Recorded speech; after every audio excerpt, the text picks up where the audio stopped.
on my mind lately, or I should say always.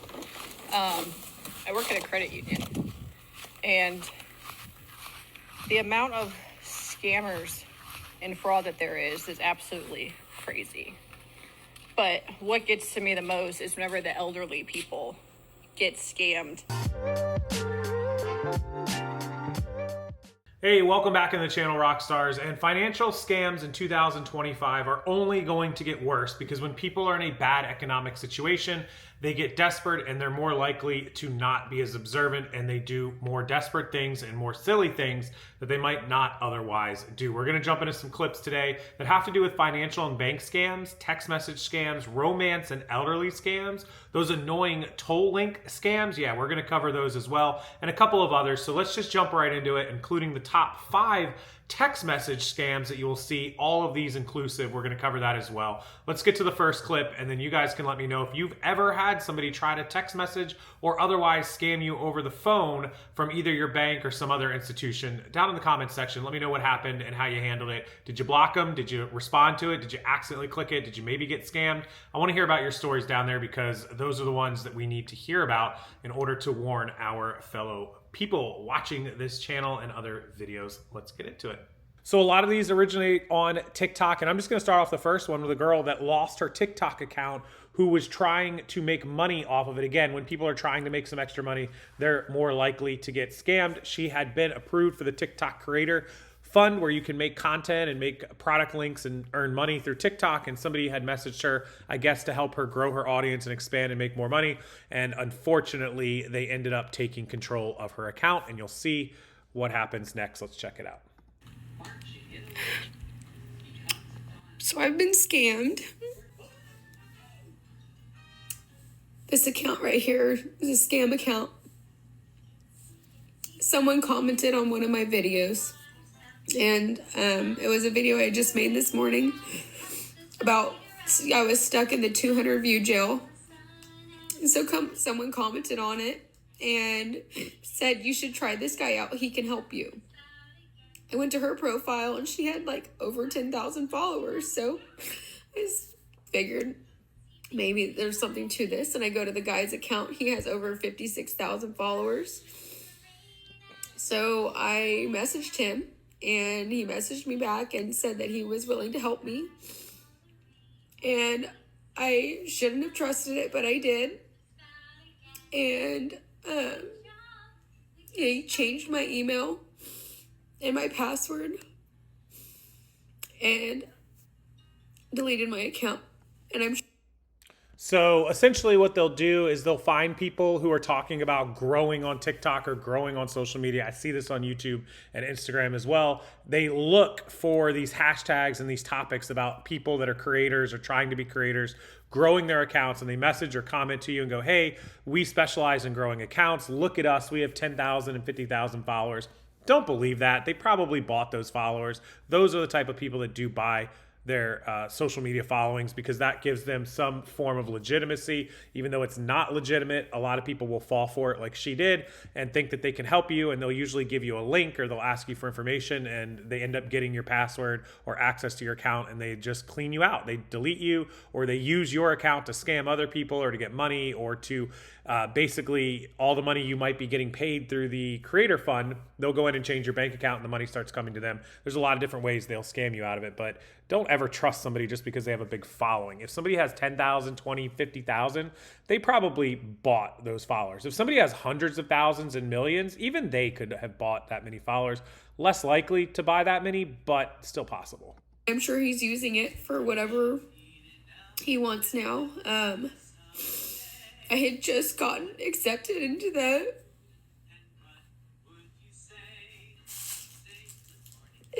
creators program for TikTok Shop because I've been trying so hard. I've been wanting to do this for so long. And lately I've been trying so hard. I've been posting multiple times a day. I have a baby, and I just wanted to make some extra money for me and my baby and my husband. And I trusted this guy to help me, and he destroyed me. So I just want to make it an awareness out there. Don't trust anybody online. And even if they seem like they're legit, his profile looked legit to me. I don't know. Maybe I'm just new to this stuff. I don't know. But just be very careful with people like this. And don't get scammed. Don't lose your stuff. This is my old account. So I hope this doesn't happen to you. So I ended up looking her account up, and she used a backup account. She grew very, very quickly after this video. It went viral, and she's posted some other content, and she has blown up. She's gotten back to like 15 or 20,000 followers. She's back in the TikTok Creator Fund, so she's just fine. Unfortunately, it did take a tough learning lesson, very tough lesson. Don't trust anyone on the internet. His account looked legit. Of course it did, because that's the only way they're going to scam you is if the accounts look legit. If the accounts look like scammers, they're not going to get you to scam, right? It's so easy. I see people comment on like my YouTube videos where I'll make a video about somebody got suspended on Amazon, right? Like an Amazon seller got suspended, and the scammers will just flock to my video because of the topic and the subject matter, and they'll go, "Hey, I'm so-and-so from so-and-so, and I'll help you get your Amazon account back. Just click here." Clearly a scam, but what they know is there's a lot of people watching that video, thousands of views, that maybe have been kicked off of Amazon and will go, "Oh, look at this comment from this guy. Maybe he can help me." And so this is why these scammers exist, because they know people keep falling for it and keep getting scammed. And they're going to continue to get scammed until you stop clicking the links.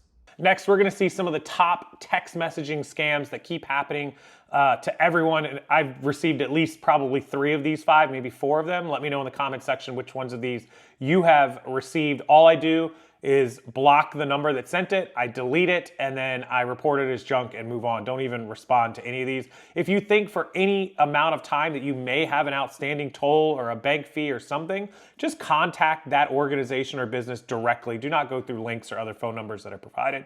Go directly to their website, get their contact information, and send it over. That way you know you're talking to the exact person.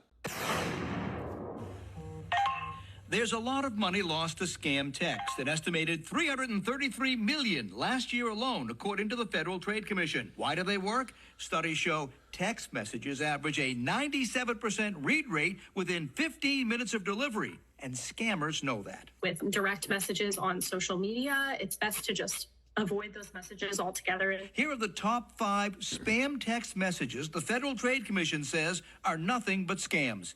Number 1, bank fraud protection alerts. They pretend there's a suspicious purchase on your account. If you reply yes, you'll get a call from a criminal pretending to be with the bank's fraud department. He'll actually take money from your account under the guise of fixing it. Number 2. So you want to know, people always ask, how do they get your bank account information to steal it? Well, when they call you to confirm fraud, they immediately ask you, can you confirm your social security number? Can you confirm your date of birth? Can you confirm your security question? That's all they do. So if somebody calls you, never, ever, ever give the information because you don't know who is calling you. Only give that information over the phone if you have called into the actual number, you are sure it is a number, and you are absolutely positive you are on the phone with the bank and not because somebody else called you. Rule number 1 is if someone else calls you, you never ever give the information because people can spoof calls. Even if the number comes across your phone, they can spoof that. If someone calls you incoming, you never ever give information. You only give it if you reach out to them and contact them, and if you don't feel safe, just go into your local branch. The free gift text. If you click the link, you'll be asked to give a credit card number to pay a small shipping fee for your gift. You get no gift, but fraudulent charges start appearing on your credit card. Number 3, the fake package delivery text. It says there's a problem with delivery. The link takes you to a website. Scammers will create fake websites that look like the real thing. This text claims it's from the U.S. Postal Service, but the agency says it never sends unsolicited emails or texts to customers and will never include links in their communications. Make sure you remember that the USPS does not text you. They will not text you unless you sign up for something and ask for it, and they never send a link. Now, I want to know how sophisticated it is because I get a ton of the UPS, FedEx, and USPS shipping scam text messages. And obviously I ship a ton of packages because I'm an online seller. I want to know how they know to constantly target me, even though I'm smart enough to know better. They know somehow they're in those systems seeing who is doing a lot of volume, and they're targeting those people, hoping that we're just a business that will just click to take care of it and not pay attention. So that's kind of interesting that they know that obviously I ship a lot of stuff, so they're able to target people like me. Number 4, phony job offers. Many people who post resumes online get this kind of text. They'll trick you into sending money to pay application fees and things like that. Avoid unsolicited messages. And rounding out the top 5, the fake Amazon alert. If you call the number to fix your account, the service rep asks for remote access to your account, eventually giving that person access to steal money right from your bank account. If you've gotten texts like that, copy them, then send them to 7726. That's the numerical equivalent of the word spam. It'll get it to authorities and also to a blocking center, which will make sure you get no more texts from that particular number. Working for you, I'm consumer investigator. So good advice there for him to do that. I get some weird texts lately that are like this one that says, you know, from Indeed, I've been getting calls, or am I trying to hire somebody, an employee? This is your last chance. You know, I get the ones that are about, hey, are you a small business that wants a small business loan, pre-approved? I get all of these ones like, you know, car insurance companies sending me links. I get, you name it. I literally get these text messages like crazy. Here's one with like an auto policy plus thing. I can show it to you. Auto policy. I don't have a car insurance policy to renew. My car insurance policy is paid until like January 7th for like 6 months. So I don't know where these come from. Like when you sign up, I get a ton of this stuff. So just be very careful. If you get any text messages you don't recognize and it's a company you do business with or you don't do business with, reach out to them directly. Get their phone number offline. Make sure you're getting the real information and contact them. Never click a link, never respond to it, and just move on. And be careful protecting your elderly and other folks in your family as well, letting them know about all of this. Share this video with them if you could. All right, this one probably the most popular one that I've been seeing lately, and I don't know how they target these people, but it's all about the tolls, that you owe a toll. Some people are like, well, I don't even drive, or some people are like, I don't have tolls near me. But a lot of us, a huge amount of the population, especially in certain states like New York, New Jersey, Pennsylvania, the Turnpike here in Florida, our Turnpike here, we got a lot of tolls around us, and it wouldn't be out of the ordinary for me to go, oh, you know what, maybe I went through some tolls, because here in Florida, they just mail us our bill. We don't have a bill, they just mail it to us, right? And so that would make total sense. But getting a text message about it is obvious a red flag, but a lot of people don't see it that way. They click it and they go for it. Check it out. Not alone in that. These messages are likely part of the latest so-called smishing scam sweeping the country. The texts are intended to trick people into giving away sensitive information. It's hitting folks from coast to coast. This is a scam that's been around for a while, but is reaching new levels with federal and state authorities now urging people to be aware. These fake texts are often sent from an international number, demanding immediate payment for those unpaid tolls, sometimes including a dollar amount supposedly owed. And this is the important part here. The text will include a link to pay up. Officials are urging people not to click it. It's an attempt to gain access to your bank or credit card information, and clicking it could let scammers see other personal information like passwords and PIN numbers. Officials are also warning it could lead to identity theft as well, Tony. So, Nancy, what should people do if they get one of these texts? Officials say don't respond, don't click on any links from unknown senders, delete and report the message. You can also use your phone's report junk option to do that. It's there if you need it. And if you're unsure, reach out to the state's tolling agency website or a phone number you know is always good. Yeah, so if you haven't gone through any tolls, you don't drive, you don't have tolls near you, you should immediately red flag know that it's not real, right? But even if you have tolls near you, maybe you haven't driven in a week, maybe you haven't driven through any areas with tolls, then again, you should know that it's fake. But if you are somebody that drives through tolls normally, you get that bill in the mail, at least here in Florida, or if you have one of the e-passes, it'll just be charged to your account. You should know you're not getting text messages. These scams just work on people not thinking quickly enough, not being, Johnny on the spot and going, wait a minute, I get this in the mail. I get this to my account. Why would they be texting me? They're not. They don't. And these scams, like they said, $333 million a year. That's a third of $1 billion, which doesn't sound like a ton of money, but it is a lot that they get away with on doing these things. So just be careful out there, guys. Don't respond to anything you aren't sure of. If your gut immediately says, what is this? it's probably a scam. All right, this lady fell for the bank scam. She got a phone call, it sounds like. This isn't a text message, it's a phone call. And the person claimed to be from her bank. If this ever happens, you get a phone call and they claim to be from a company or a bank or something else, and they want to confirm your information, hang up and tell them you'll call right back, and then call into the direct number and you'll know right away if it was a scam or not. People say, no, don't hang up, don't hang up. Yes, hang up. Do not allow people to call in to you. Remember, that's the secret. Don't let them call into you. Check her out. All of my money was just stolen. Today I was the victim of phone fraud. Somebody called saying that they were from my bank, from the fraud department of my credit card, that there were fraudulent charges on my card. He verified them, asked me if I did them, and I said no, and then he said, okay, I'm gonna cancel your card right away, like, I'm gonna help you out, don't worry about it. He somehow already had access to, like, see my transactions on that card, so he went through, like, the most recent ones and asked me, like... She said he somehow had the ability to see her transaction history to confirm, you know, which ones were legitimate charges, which one were scam. So either one of two things happened. When she picked up that phone, she probably, most likely, confirmed, you know, they pick it up, hey, this is so-and-so from Bank of America, BMO Bank, Regions Bank, whatever.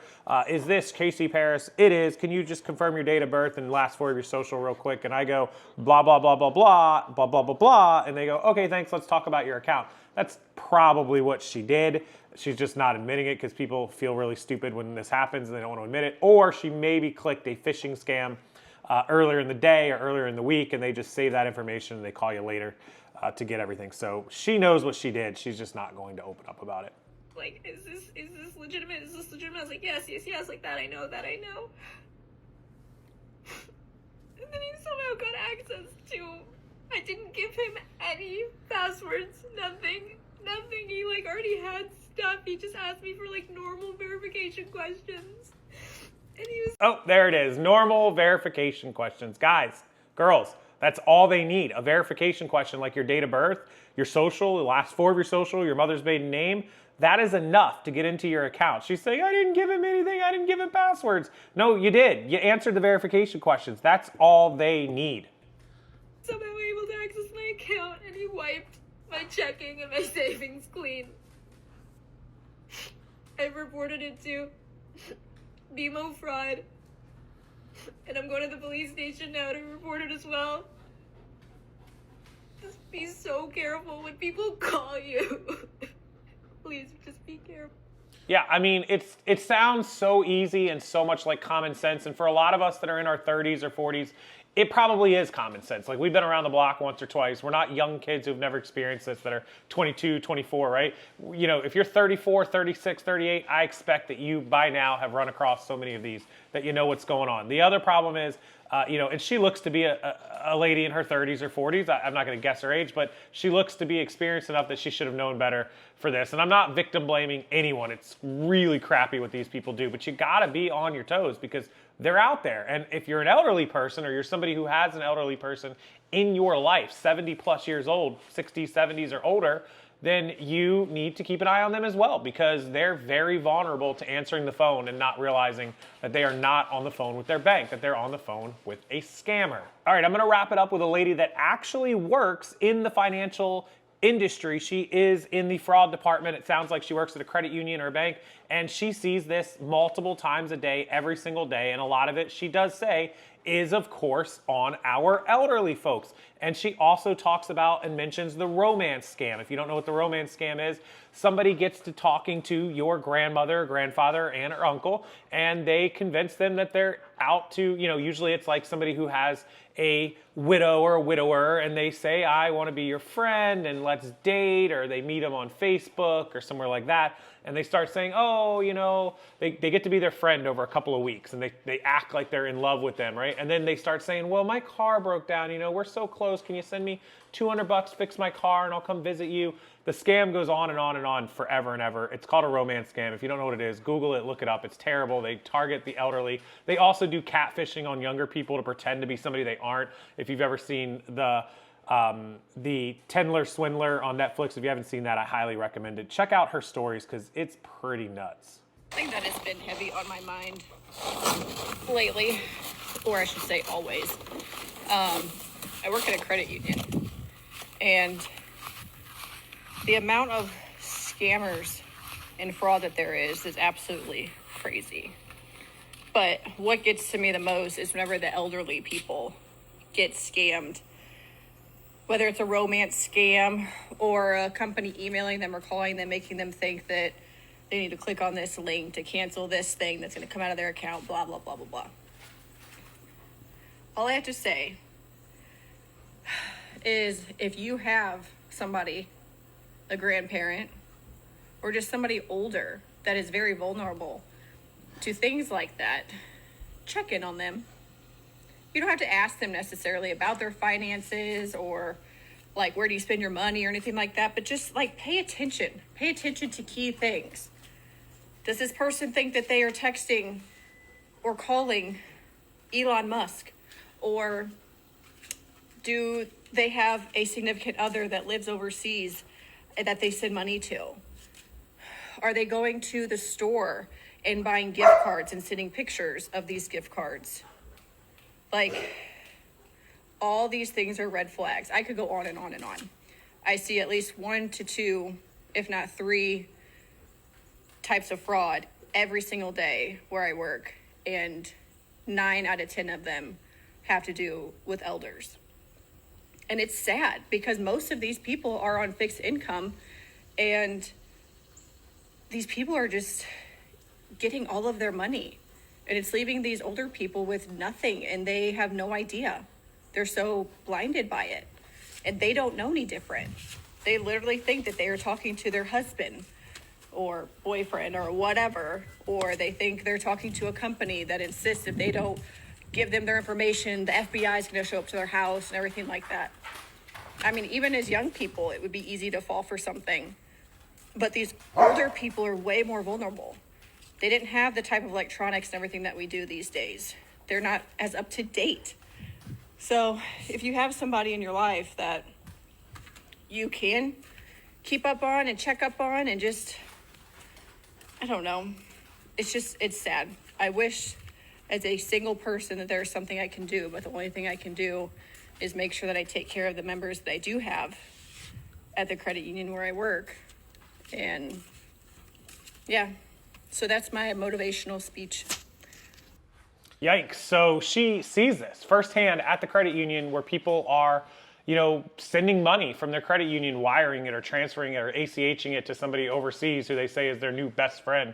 This is scary because, if anybody knows better than anybody, it's her. She sees these accounts, and a lot of credit unions, at least around here in Florida, are older people. They use the credit unions. Now, a lot of younger people are starting to get smart and use the credit unions as well, but they are generally a better experience. Now, I have a long-term relationship with Bank of America, but credit unions, I see the absolute upside to them for a lot of people. And elderly people here, anytime I've been in a credit union, it's been full of older folks. So she definitely sees it firsthand. I don't know where she's at. It looks somewhere sunny and tropical. Maybe she's in California. Maybe she's in Florida. Maybe she's in Texas. Those trees make me think Texas, not Florida. But yeah, so be careful. If you know somebody in your family, grandma, mom, dad, elderly, aunt, uncle, cousin, whoever it is, sister, brother, keep an eye on them. Make sure that their accounts, if you don't have access to their accounts to see their balances or their transactions, ask them. Say, hey, has anything been suspicious? Do you want to go over it with me? I want to check. There's been a lot of scams lately. Can I check and make sure nothing got taken out? Make sure nothing's going on, and just be proactive. Be honest and transparent with them, and make sure they're not clicking links or clicking phone call, taking phone calls.